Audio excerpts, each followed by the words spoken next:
ガンダム作品の戦場には男性だけでなくエースパイロット級の卓越した操縦技術を持つ女性パイロットがたびたび現れます。特に宇宙世紀以外のオルタネイティブシリーズではガンダムのテレビシリーズ史上初の女性主人公も登場したりと、宇宙世紀以上に戦場をかける女性パイロットが多いイメージがあります。そこで今回はオルタネイティブシリーズ最強格の女性パイロットたちについて見ていきたいと思います。なお本動画はコミュニティでアンケートを取った内容から選ばせていただいたものとなります。皆様たくさんのコメントありがとうございました。気になる方はぜひコミュニティの方もご覧ください。それでは始めましょう。スレッタ・マーキュリー。まず水星の魔女からテレビシリーズ初の女性主人公スレッタ・マーキュリーです。歴代主人公の中では珍しくガンダムとの付き合いが長く、過酷な水星において幼少の頃から豊富な操縦経験を持っているため、その実力は当初から作中トップクラスでした。アスティカシア学園編入直後からその実力を示し、モビルスーツ同士の決闘において最も優秀な生徒に与えられるホルダーとなっています。特に長年エアリアルと共にいたためか、ガンドビットの扱いに長けており、強化人士であるエランもビットの制御は向こうの方が上と認めていました。実際作中でもビットを的確に制御し、コックピットを避けながら指揮主にアンテナを攻撃するなど非常に精密な操作が可能です。また反応速度に関しても作中でもトップクラスで、レストア品の間に合わせのブースターをつけただけのエアリアルでビットを華麗に回避しながら機動性に優れたファラクトに迫っています。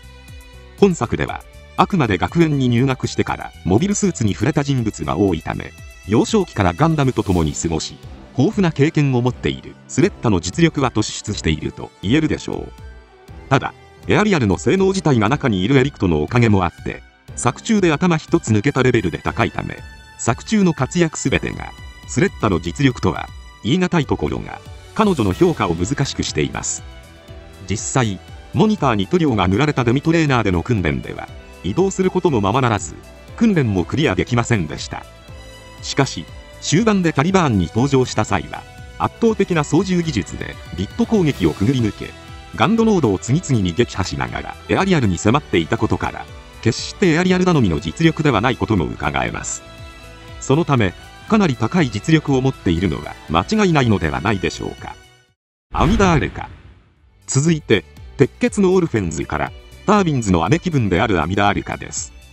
タービンズに所属する前はフリーの傭兵として活動していたため、くぐり抜けてきた修羅場の数に関しては三日月をはじめとした鉄火団の面々だけでなく、ギャラルホルンの面々すら上回るであろう歴戦のパイロットとなっています。パイロットに高い反応速度と空間認識能力をもたらす荒屋敷を埋め込んでいないにもかかわらず、圧倒的な戦いを繰り広げている描写が多いことから、作中でもトップレベルの技術を持つモビルスーツパイロットと言えるでしょう。初登場時には荒屋敷がないとはいえ、秋広のグレイ使いを一方的にボコボコにするなど、今までの敵との格の違いを見せつけていました。また作中終盤におけるイオククジャンの部隊との戦いでは、ジュリエッタ・ジュリスの彼最新鋭機レインレイズ・ジュリアと交戦。機体の性能差がありながらも終始ジュリエッタを上回り、ジュリアの特徴的な武装を初見で見切りなすなど、豊富な経験に裏打ちされた高い操縦技術で圧倒していました。また戦闘における指揮官役も請け負っており、モビルスーツで戦闘しながら戦場を把握する広い視野も持っています。単純な戦闘力で言えば荒屋敷でガンダムフレームを操る三日月ほどではないものの、その他のパイロットとの追随を許さない実力者であることは間違いないでしょう。そのためガンダム作品の中でも評価を受けていないナチュラルな女性パイロットとしてはトップレベルの実力者となっています。そりゃ爪楊枝も必要になるわ。エニルエル。続いてガンダム X からフリーのモビルスーツ乗りであり、ガロードのヤンデレストーカーと言われることもあるエニルエルです。父親が宇宙革命軍所属のモビルスーツ乗りだったことから、本人もモビルスーツ操縦に関して高いセンスを持っており、作中では数少ない女性パイロットとして活躍していました。機体を選ばない高い適応力からエニルの操縦技術の高さが伺えます。作中では様々な兵器に登場しており、ワイズワラビーやジャニスカイなどのモビルスーツからエスペランサのようなモビルアーマーまで乗りこなしていました。フリーのモビルスーツ乗りである以上、個人でモビルスーツを買い付ける必要がありますが、好みの機体がいつも市場にあるとは限らないはずなので、機体をより好みしない技術の高さは特筆すべき能力なのではないでしょうか。また、終盤では、専用機であるジェニスカイエニルカスタムに登場した際に、カスタム機とはいえ、15年前の機体にもかかわらず、新連邦軍の最新鋭機、バリエント相手にも互角以上に戦っていました。また、フリーデンと別れた後は、殺された元恋人の復讐のため、新連邦に対して、独自にゲリラ戦を仕掛けたりと、独自に戦術を組み立てる能力にも優れています。また、性能で劣る機体で、ガンダムタイプと幾度も交戦しながら、終盤まで生き残っていることも、彼女の能力の高さを伺わせます。そのため、エース級ではないにしろ、アフターウォーという厳しい時代を生き抜いた、歴戦のパイロットの一人であることは間違いないでしょう。なお、エニルは、スパロボ初登場のスーパーロボット対戦アルファ外伝において、初めて、女性キャラ特有の揺れが実装された人物のため、揺れ演出の元祖だったりします。ルナマリア・ホーク。続いて、シード・デスティニーから、ミネルヴァのモビルスーツパイロットとして戦ったルナマリア・ホークです。ヒロインとしては、珍しく正規の訓練を受けて入隊した軍人で、さらに、士官学校を上位の成績で卒業した者にのみ与えられるザフトレッドを着用したエリートパイロットとなっています。作中序盤で、ユニウス7破砕作業の際に吸収してきたガイアと交戦した際には、セカンドシリーズの機体にも匹敵する活躍をしていました。とっさの判断力も優れており、ナイアの追撃を避けるため、ナナーウィザードをタージし、身軽にして格闘戦に移行する思い切りの良さも見せています。ただ、それ以降は、ミネルヴァの甲板上で砲撃に専念していたからか、あまり派手な見せ場はなく、クレタ沖の戦いでは、ミサイルが直撃してザクが大破するなど苦戦を強いられていました。また、私、射撃苦手なのよね。というセリフがあるからか、砲撃専用のナナーウィザードを使用していたにもかかわらず、重要な場面で射撃を外してしまう射撃苦手キャラが定着していった印象を受けます。また、インパルスに乗り換えた直後は、ヘブンズベース攻防戦では、デストロイを対艦砲で一刀両断するなど活躍したものの、最後は、アスランのジャスティスに一蹴され、やられてしまうシーンも多いため、同じ赤服のシンやレイと比べると、どこか頼りないという意見もちらほら見られます。しかし、劇場版では、そんな汚名を返上。超速で飛行する核ミサイルを的確に撃ち抜いたり、インパルスに乗り換えてからは、デスティニーの随伴機として、ブラックナイトスコード以外の敵機を引き受け、数多くの敵を撃墜していました。また、いくら回収を受けているとはいえ、片落ち機のインパルススペック2で、最新鋭機のギャンシュトロームを狩るアグネスとも交戦し、見事勝利しました。このように、キラやシンなどのトップ層には及ばないものの、かなりレベルの高いパイロットであることは間違いないでしょう。アレン・ビー・ビアズリー。続いて、機動武闘伝 G ガンダムより、ノーベルガンダムを狩るネオスウェーデンのガンダムファイター、アレン・ビー・ビアズリーです。幼い頃から、軍で、ファイターとしての英才教育を施されたエリートですが、美少女戦士のようなファイティングスーツや、セーラー服を模した装甲をまとう機体に登場している様からも、兵士というよりも、戦う女の子という印象を受けます。戦い方も、新体操の動きを取り入れた、柔らかで、非常に女性らしい印象を受ける格闘術を主体としていますが、その実力は、シャッフル同盟の面々にも匹敵するレベルです。特に、バーサーカーモード発動時は、まさに、鬼神のごとき戦いぶりを見せ、アルゴのボルトガンダムを48秒で撃破したり、ゴッドガンダムを圧倒し、一時追い詰めています。通常時でも、その実力は、ファイターとして、かなりのレベルのもので、サイ・サイシーと、格闘戦で互角に渡り合ったり、ドモンも、その実力を認め、練習相手に選んでいました。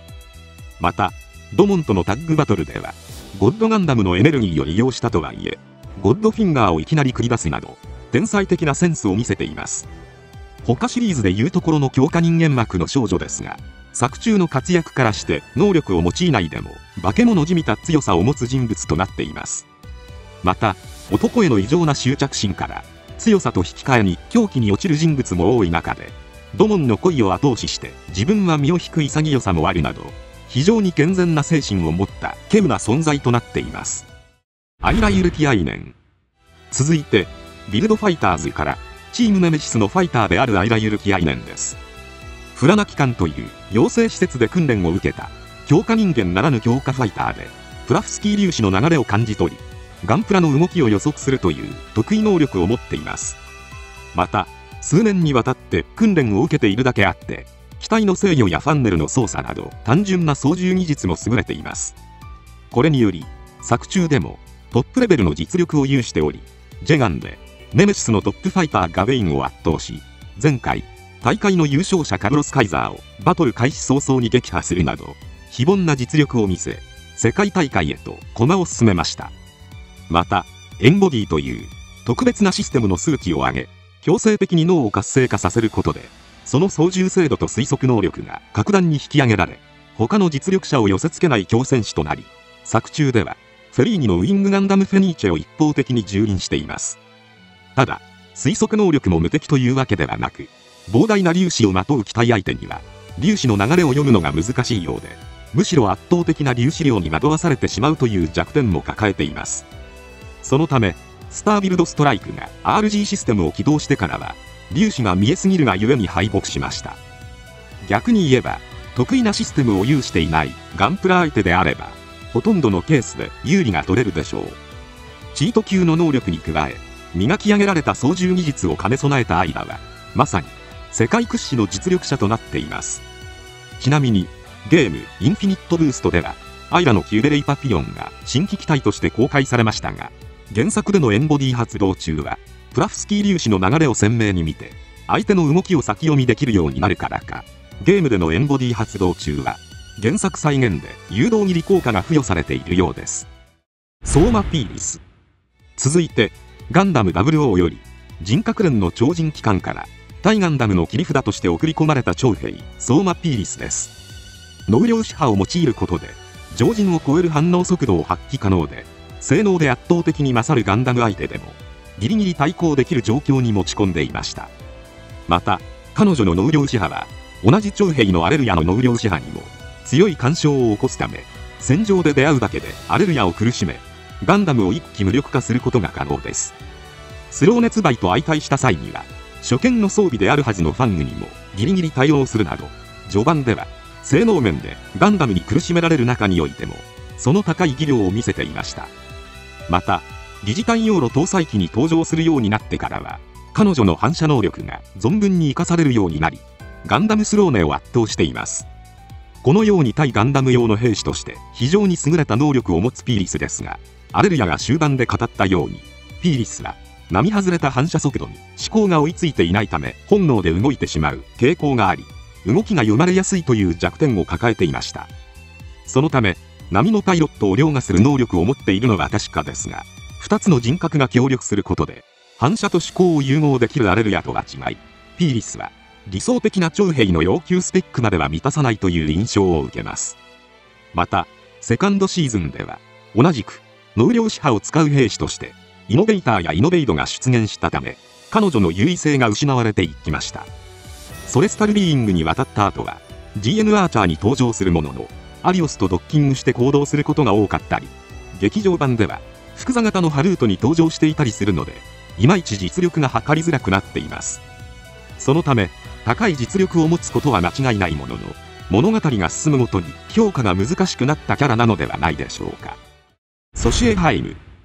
続いて大英ガンダムからハイム家のお嬢様ことソシエハイムです。いいところのお嬢様ながら姉のキエルとは異なり、わがままで奔放な性格の持ち主で、もともとロランと共に飛行機の操縦を習っていました。そのためマウンテンサイクルからモビルスーツが掘り出されてからは、その経験を生かしてパイロットに志願し、ミリシャの一員として戦っていきます。飛行機からカプルに乗り換えて早々実戦に出られたのは、ソシエが高い操縦センスを持っていた証なのではないでしょうか。また他にもボルジャーノンやフラットといった機体にも登場しており、ただの飛行機乗りではない操縦技量の高さを見せています。そもそもメイン機体のカプルは水陸両用モビルスーツであったにもかかわらず、ほぼ陸上で運用されていたため、その性能を最大限発揮できる場に恵まれていませんでした。にもかかわらず小回りの利くボディと高い跳躍力を生かして、ムーンレイスのモビルスーツと何度も渡り合い生き残っています。またカプルは腕部の構造上携行武器の運用には支障が出るものの、作中ではハンマーを器用に手に巻きつけ使用するなど不便な機体の扱いにも長けていた印象を受けます。ネームドキャラの撃破など目立った活躍はないものの、上記に目立った損傷を受けることなく終戦まで生き抜いており、堅実な働きでミリシャの戦線を維持したエースパイロットの一人なのではないでしょうか。ルクレツィア・ノイン。最後に新機動戦機ガンダムウィングよりゼクスとの再会までの日数を正確に覚えているほどの人物、ルクレツィア・ノインです。テレビ本編では当初オズのモビルスーツトーラスのパイロット候補生の教官を務めており、その後ゼクスと行動を共にするようになりましたが、ゼクスが南極でガンダムと決闘したことを機にノインもオズから離反。そしてサンクキングダムの防衛隊の一員になり、トレーズから極秘裏に渡されていた白いトーラスで戦っていきました。テレビ本編ではガンダムパイロットの影に隠れていたので、そこまで強さが目立たない人物ではありましたが、エンドレスワルツでその評価が一転することになります。それがブリュッセルの戦い。地球に降下したサーペントは約500機で、半日が経ってガンダムたちが合流した時点では残り250機なので、ゼクスとノインはたった2人で250機のサーペントを敵パイロットを殺さずに倒していたということになります。なお小説版ではブリュッセルに配備されたサーペントが470機で、ガンダムが合流するまでに2人だけで120機倒していたとされています。いずれにしてもたった2人で半日以上も戦い、120から250機の新型機を敵パイロットを殺さずに倒していることから、その圧倒的な強さがわかるのではないでしょうか。ということで以上、オルタネイティブガンダム最強格の女性パイロット9選でした。ちなみにアンケートでは他にシードシリーズからヒルダ・ハーケン、ガンダム 00 からネーナ・トリニティなどが挙げられています。またドーラ・ローラも候補として挙げられている方も見られました。ぜひ皆様が思うオルタネイティブ最強格の女性パイロットもコメントで教えてもらえたら嬉しいです。今回は以上となります。チャンネル登録されるかはお任せいたしますので、もしよければもう一本動画を見ていただければとても嬉しいです。最後までご視聴ありがとうございました。